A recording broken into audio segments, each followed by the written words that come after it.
pagi, Ibu dan teman-teman semua. Sebelumnya izinkan saya memperkenalkan diri terlebih dahulu.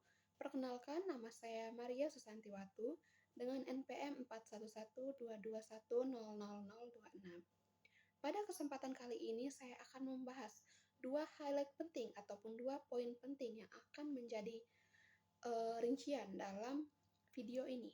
Yang pertama adalah cara berkomunikasi yang baik dan benar. Yang kedua adalah cara presentasi yang baik dan benar. Kedua poin ini saya ulik menggunakan bahasa saya sendiri dan akan saya terangkan menurut pribadi saya. Yang pertama ini kita masuk kepada teknik komunikasi yang baik dan benar. Seperti yang kita tahu ya teman-teman dan ibu, bahwa manusia adalah makhluk sosial yang setiap harinya kita akan bertemu dengan banyak individu, banyak karakter, di mana setiap hari ini juga kita akan memerlukan komunikasi dengan sesama kita, baik orang yang kita temui. Nah, dari sini saya akan menjelaskan nih bagaimana versi saya untuk berkomunikasi yang baik dan benar kepada orang-orang yang akan kita temui dalam kehidupan sehari-hari kita. Yang pertama ini, kita harus memahami audiens dan lawan bicara kita. Misalnya nih, audiens kita ataupun lawan bicara kita teman ataupun dosen. Misalnya kalau ke teman, kita bisa menggunakan bahasa yang informal untuk berkomunikasi dengan teman kita ini. Kalaupun ke dosen, kita akan menggunakan bahasa formal sebagai bentuk ataupun rasa hormat kita kepada dosen tersebut. Yang kedua, gunakan bahasa yang jelas dan tepat. Seperti tadi, setelah kita sudah mengenali audiens kita nih siapa nih, ataupun lawan bicara kita siapa. Misalnya kalau ke teman yang sudah dekat, kita bisa menggunakan bahasa ataupun kata-kata yang mungkin informal ataupun yang bisa digunakan dalam kehidupan sehari-hari kita sebagai anak muda ataupun Gen Z, tapi tidak melupakan satu moral penting, yaitu rasa hormat atau menghargai kepada teman kita.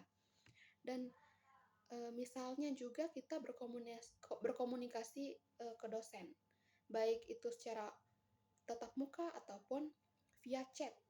Maka dari itu kita harus menggunakan kata-kata yang baik dan sopan sebagai bentuk rasa hormat kepada dosen. Gitu. Yang kedua misalnya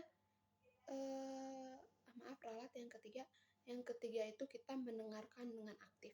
Misalnya nih, dalam kehidupan sehari-hari kita, saya beri contoh. Saya dan teman saya ini nih sudah akrab, kita biasa deep talk, biasanya bahasa anak zaman sekarang gitu ya, menceritakan masalah-masalah pribadi, masalah keluarga. Maka dari itu saya sebagai pendengar, saya harus mendengarkan dengan aktif. Saya harus memberikan perhatian penuh kepada cerita teman saya ini. Lalu saya bisa memberikan tanggapan setelah teman saya selesai bercerita. Yang keempat ini yang sangat-sangat penting dalam berkomunikasi secara langsung itu adalah eye to eye atau kontak mata.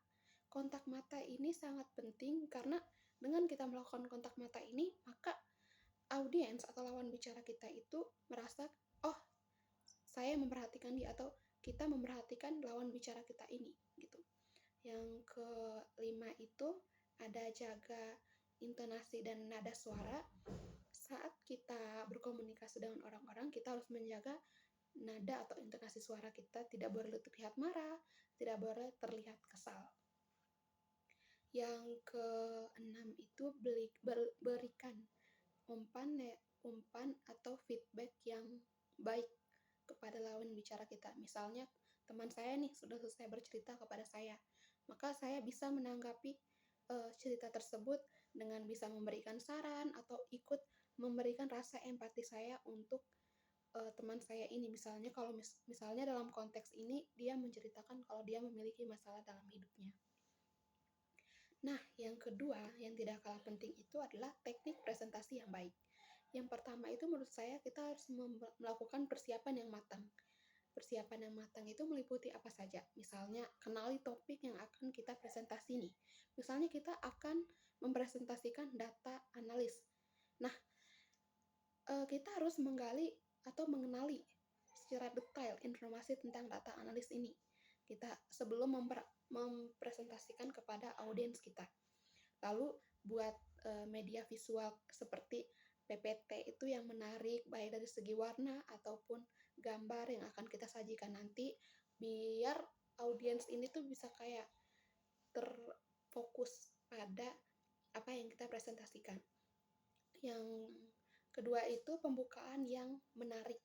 Biasanya pembukaan yang menarik ini kita bisa memulai dengan seperti topiknya ini data analis. Kita jangan membuat pembukaan yang flat atau biasa-biasa saja. Kita bisa memulai dengan, teman-teman tahu kan di 2024 ini sangat trending dengan data analis, data mining atau sejenisnya. Dan ini menjadi trending di lulusan-lulusan yang akan dibutuhkan nanti, seperti itu. Biar pembukaan ini tuh bisa menarik audiens kita. Terus gunakan struktur yang jelas. Gunakan struktur yang jelas ini misalnya dalam PPT kita nih, kita ada pembuka, lalu isi, lalu penutup yang jelas, biar ini tuh terstruktur dan kita tidak melenceng kemana-mana dari poin tersebut. Lalu manfaatkan media visual yang bijak, seperti tadi kita menggunakan PPT, bisa dari tools Canva ataupun sejenisnya.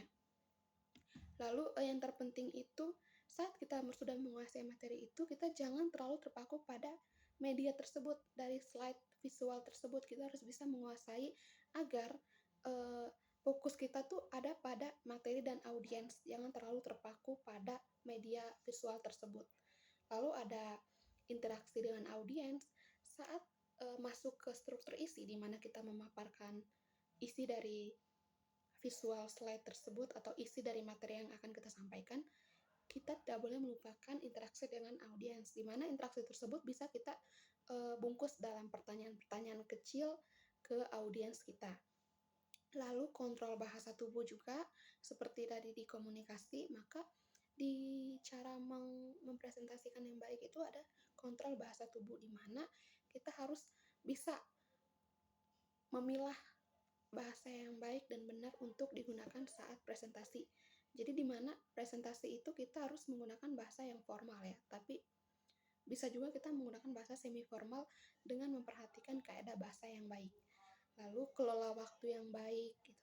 Jadi tadi kan sudah ada pembukaan, isi dan penutup. Di pembukaan, isi dan penutup ini kita harus membagi pembukaan berapa menit, isi berapa menit, dan penutup berapa menit, supaya kita bisa memanage waktu agar audiens tidak bosan. Lalu berikan kesempatan untuk audiens untuk menjawab, bertanya tentang materi yang akan kita sampaikan. Kita harus bisa memberikan kesempatan kepada audiens untuk memberikan pertanyaan atas materi kita. Nah, dari situ tuh kita bisa membangun bagaimana presentasi yang baik dan benar. Sekian menurut saya pribadi. Terima kasih Ibu dan teman-teman.